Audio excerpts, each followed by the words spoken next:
Good morning, friends.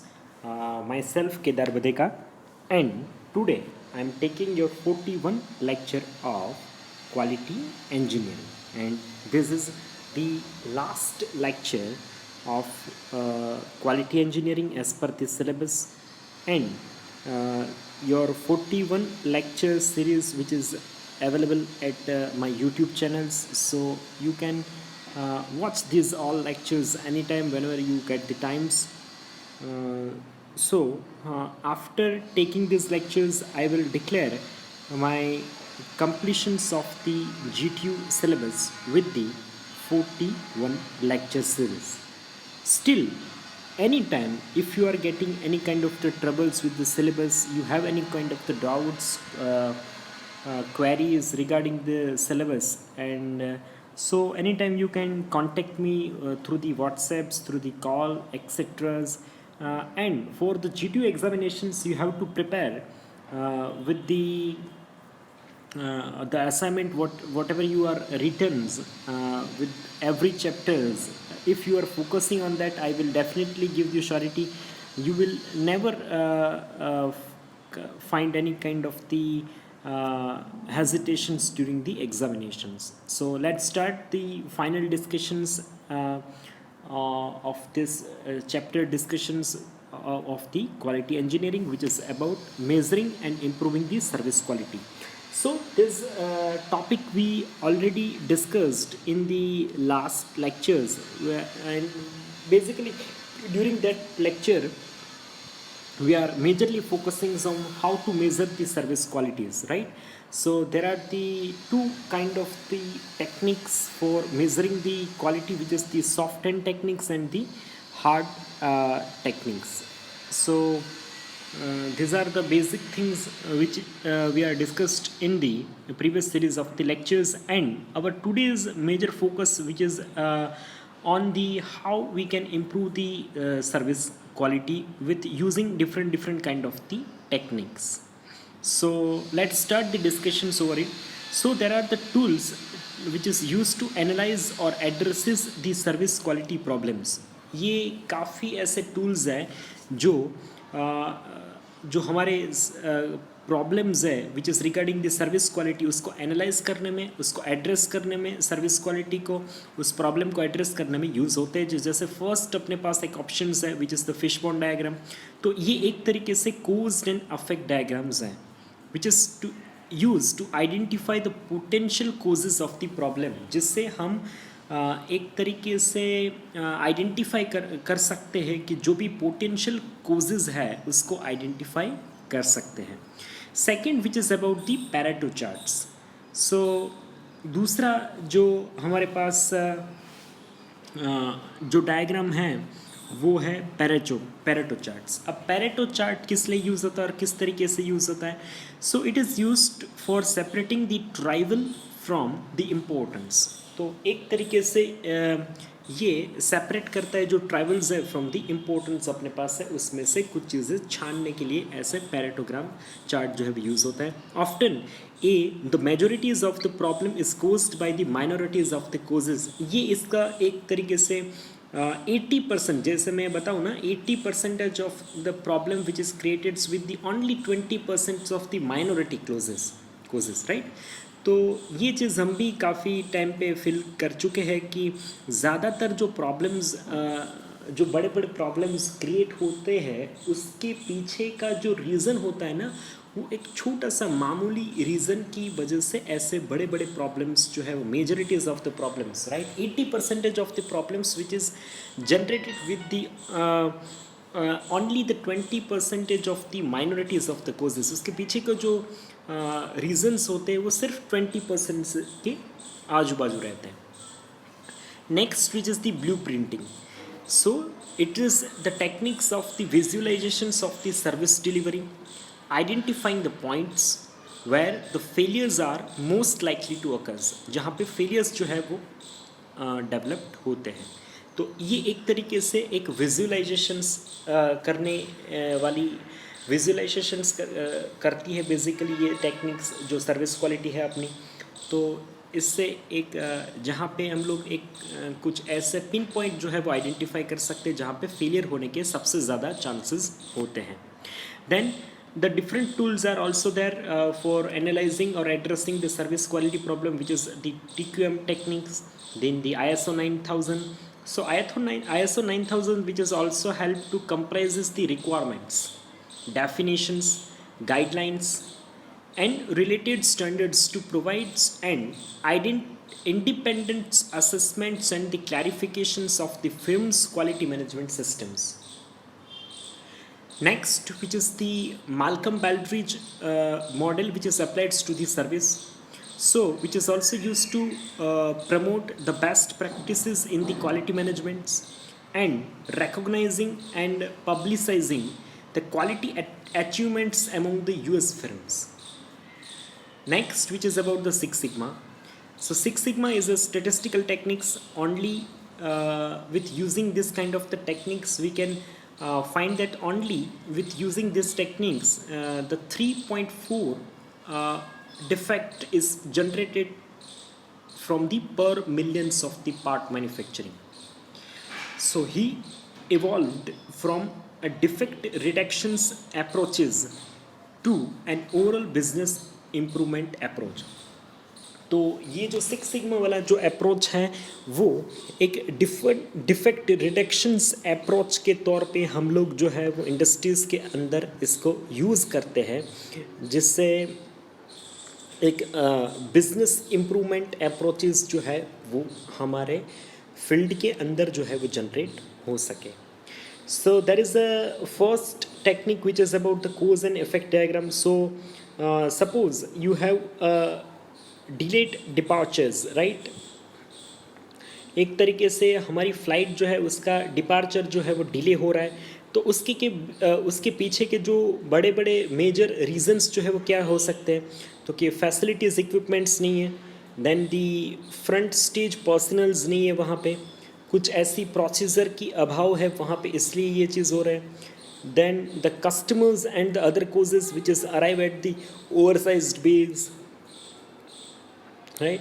काफ़ी बार departure delay होने की वजह ये भी हो सकती है कि कस्टमर ने चेकिंग कर लिया, उसके बाद पता चलता है कि उसके पास जो सामान है वो ओवरसाइज्ड बैग है. तो सामान निकालने में, यानी एक बार चेकिंग कर लिया तो फिर प्रोसीजर यही लेती है कि कस्टमर को उस एयरलाइंस को लेके जाना है, राइट. पर कस्टमर जो है वो ओवर बैगेज करके आया, तो फिर उसमें से कुछ कट करना पड़ेगा, कुछ निकालना पड़ेगा. तो ऐसी छोटी छोटी वजह से जो है वो एक ये चीज़ हो सकती है. जैसे मटेरियल सप्लाईज हो गया, बैक स्टेज पर्सनल्स हो गए, फ्रंट स्टेज पर्सनल्स हो गए, जैसे पायलट स्टाफ्स है, फिर क्रू मेंबर्स है, राइट. तो ये सारे रीजंस जो हो सकते हैं, जैसे लेट कैबिन का क्लीनिंग हुआ है, क्लीनिंग स्टाफ्स है. तो ऐसे छोटे छोटे वजह से जो है वो हम लोग फाइनल इसका एक तरीके से इसका कोजेस जो है वो डिफ़ाइन कर सकते हैं कि फ़्लाइट जो है वो डिपार्चर डिले क्यों हुई, एक डिले का उसका डिपार्चर क्यों हुआ. तो उसके पीछे के जो है वो बड़े बड़े कोजेस को लेके उसके सेमी क्लोजेस को अगर उसके ऊपर फोकस करेंगे तो हमें एक रूट कोज जो है यहाँ से मिलेगा. और ये डायग्राम का पूरा स्ट्रक्चर जो है वो फिश के बॉन जैसा होता है, तो इसलिए इसको फिश बॉन या फिर कोज एंड इफेक्ट डायग्राम भी बोला जाता है. Next which is about the cases which is involving the analysis of the causes of the flight departures. तो इसका एक डिटेल स्टेटिस्टिकल मैनर्स के अंदर जो है एक तरीके से आइडेंटिफिकेशंस करके हमें दिया गया है कि all the stations which is excluding the Chicago Midway hubs and the Washingtons के, तो आप ये तीन अपने पास है. नेवॉर्क है, देन शिकागो है और वाशिंगटन है. तो वहाँ पे लेट होने के जो अलग अलग रीज़न्स जो है वो बताए गए, तो वो रीज़न्स आप देख लीजिए. तो तीनों जगह पे जो है वो न्यूयॉर्क में नेवार्क में सबसे जगह जो बड़ा रीज़न होता है वो लेट पैसेंजर का आउटकमिंग्स होता है. फिर उसी तरह के शिकागो में वो सबसे ज़्यादा वहाँ पे ये प्रॉब्लम्स है. वाशिंगटन में 33% के अलाउड ये तरीके का प्रॉब्लम देखा जाता है. फिर वेटिंग ऑफ द पुशबैक्स, तो ये एक रीज़न भी वहाँ पे ऑब्ज़र्व किया गया है तीनों जगह पे. इसके परसेंटेज जो है वो 23, 15 और 33% के तीनों स्टेशंस के ऊपर ऑब्ज़र्व किए गए. Then rate which is indicated as a weightings of the fueling, plane आपका जो है फ्यूल के लिए जो वेट कर रहा है तो उसके पीछे जो उसकी वजह से जो डिपार्चर हो रहा है तीनों जगह पे, तो उसके परसेंटेज है वो 23%, 11% और 9.5%। Then the late waits and the balance sheet जो है वो आपके पास आती है, तो उसके वजह से जो रीज़न लेट होता है डिपार्चर, तो उसका रीज़न जो है वो न्यूयॉर्क में तो ऐसा रीज़न नहीं हुआ है फाइंड आउट, पर शिकागो और वाशिंगटन के अंदर काफ़ी बड़े इसके परसेंटेज देखे गए हैं। फिर लेट कैबिन क्लीनिंग जो है उसकी वजह से तो तीनों स्टेशन पे 15, 11 और 4% के नज़दीक के रीज़न से जो है इसका डिपार्चर जो है ये लेट रीज़न की वजह से हुआ है।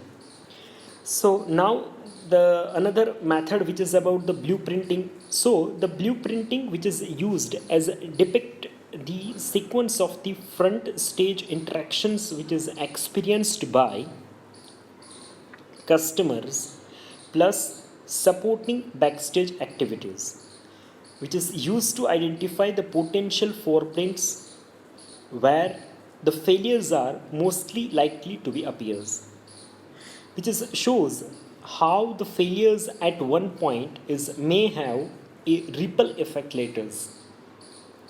The manager can identify the points which needs an urgent attentions, the important first steps in preventing the service qualities problems.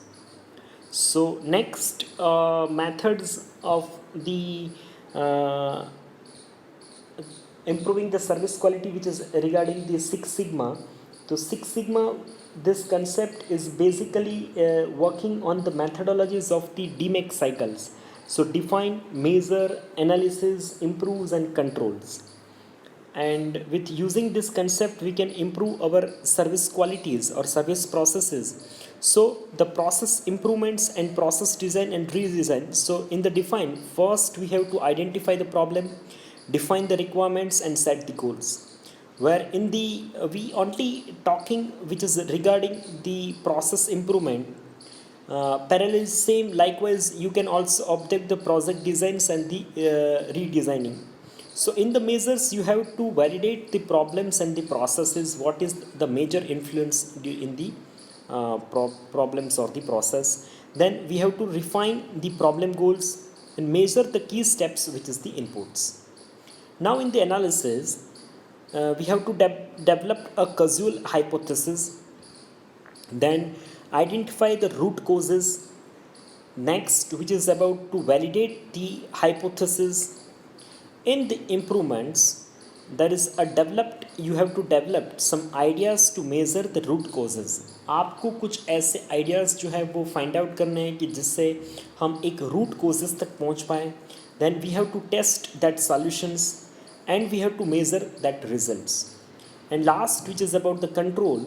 So we have to establish a measures to maintain the performance and a correct problems as needed. So this is the Six Sigma methodologies for improving and redesigning the service processes. किस तरीके से हम लोग processes को और designing को redesign करके reprocess करके improve करके जो है वो service qualities जो है वो improve कर सकते हैं. तो ये पूरा डिस्कशंस जो है वो सिक्स सिग्मा मैथडोलॉजी के ऊपर था. Next which is about the TQM in the service context. तो TQM के अंदर there is a 12 critical dimensions for the implementations. तो TQM के अंदर बेसिकली 12 जो है ऐसे क्रिटिकल डायमेंशंस हैं जो इम्प्लीमेंटेशन के लिए हम लोग यूज़ कर सकते हैं. Specifically we are talking regarding to the service qualities. So first, which is regarding a top management commitments and a visionary leaderships. एक तो कि टॉप मैनेजमेंट का एक तरीके से कमिटमेंट होना चाहिए और जो लीडरशिप्स है वो एक तरीके से विजनरी लीडरशिप्स जो है वो होनी चाहिए. Then second which is about the human resource management HRM. Third which is about a technical systems which is including the service process design and the process management. Technical system के अंदर दो चीज़ों को इनकॉर्पोरेट किया गया है कि service process design और the process managements. Fourth, which is about the informations and analysis systems. Fifth, which is about the benchmarking. Sixth, which is about the continuous improvement. Seventh, which is about the customer focus. Eighth, which is about the employee satisfactions. Ninth, which is about the union interactions and the employees relationships. 10th, which is about the social responsibilities. 11th, which is about the service scapes. Then 12th, which is about the service cultures. So these are the 12 dimensions or the 12 critical dimensions for the implementations whenever you are using the TQM to improve the service quality concepts.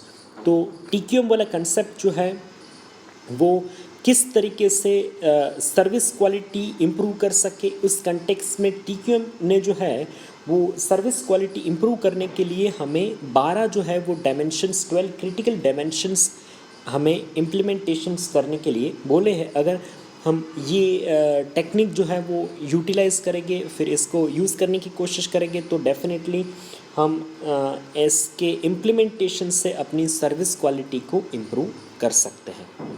Next, which is about the returns on the quality, which is ROQ. So there is the access, cost and the benefits of qualities initiatives. So there is the access of cost and benefits of the quality initiatives. So ROQ approaches is based on the 4 assumptions. ये जो approaches है ये 4 assumptions के ऊपर है. So quality is an investment. Quality जो है वो एक investment है. Quality efforts is must be financially accountables. आप क्वालिटी के लिए जो भी एफर्ट्स लगा रहे हो वो एक तरीके से फाइनेंशियल उसकी अकाउंटेबिलिटीज़ जो है वो होनी चाहिए. It's possible to spend too much on the quality. It's possible to spend there is a too much on the quality. हमें ज़्यादा तरीके से बहुत ज़्यादा जो है कुछ स्पेंड करना चाहिए क्वालिटी के ऊपर. Not all the quality expenditures are equally वैलिड्स.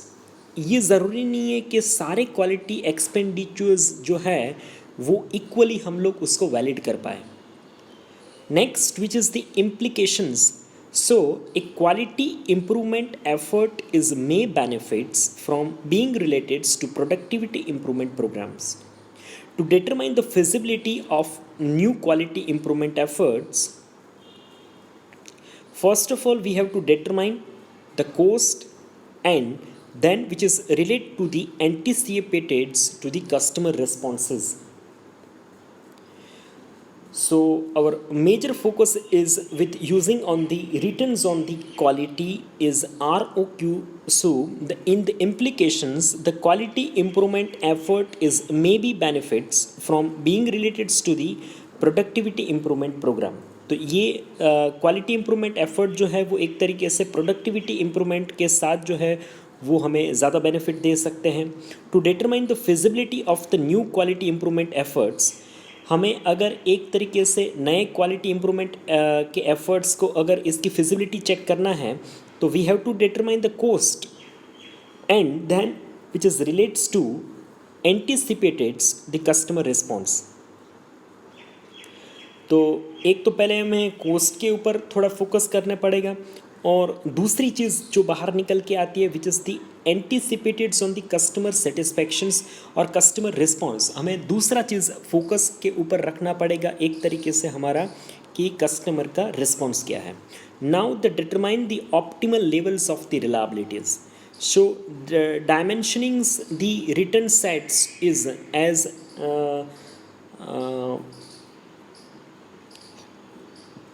the improvement which is required higher on the investment. So whenever we are determining the optimal level of the reliabilities, our major focus is which is on the we have to dimensioning the return sets.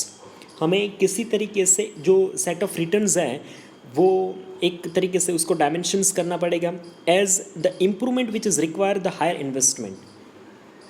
क्योंकि एक तरीके का अगर हमें improvement करना है तो वहाँ पे एक तरीके से हायर इन्वेस्टमेंट जो है वो आपका लग सकता है. Is it clear? Next, no when improving the service reliability which is become as a uneconomicals, right? So when you have to know the you have to improve the service reliability, you have to become as a uneconomicals. ये एक तरीके से uneconomical बन जाता है. तो आज इस पूरे डिस्कशंस के अंदर रिटर्न ऑन क्वालिटीज़ के अंदर हमने ये डिस्कशंस किया. काफ़ी सारे और भी टेक्निक्स को हमने आज के लेक्चर्स के अंदर डिस्कशंस करने की कोशिश की है कि किस किस मेथड को यूज़ करते हुए हम लोग अपनी सर्विस क्वालिटी को जो है इम्प्रूव कर सकते हैं.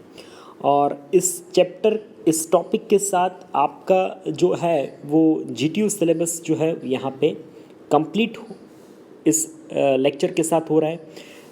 As per the GTU syllabus, GTU is suggesting to complete this syllabus. I have to take the 44 lectures, and from the 44 lectures, I am completing your complete syllabus in the 41 lectures. GTU ने suggested किया था कि minimum आपको 44 lectures conduct करने पड़ेंगे इस syllabus को complete करने के लिए. और हमने, क्योंकि ये ऑनलाइन मोड पे हम सारा इसका डिस्कशंस कर रहे थे, तो यहाँ पे थोड़ा जो है वो टाइम जो है वो हमारा थोड़ा सेव हो रहा था. इसलिए पूरा सिलेबस जो है 41 लेक्चर की सीरीज़ के अंदर ये पूरा सिलेबस जो है वो ख़त्म हुआ है. अगर पूरे सिलेबस में अंदर आपको कहीं भी कोई डाउट है, कोई क्वेरीज है, क्वेश्चंस है, तो आप कभी भी मुझे कमेंट कर सकते हैं. ये वीडियो लेक्चर स्पेसिफिकली देखने के बाद आपको अपना एनरोलमेंट नंबर जो है वो कमेंट सेक्शंस के अंदर लिखना है, which is counted as your online attendance. So thank you so much for watching this video lecture.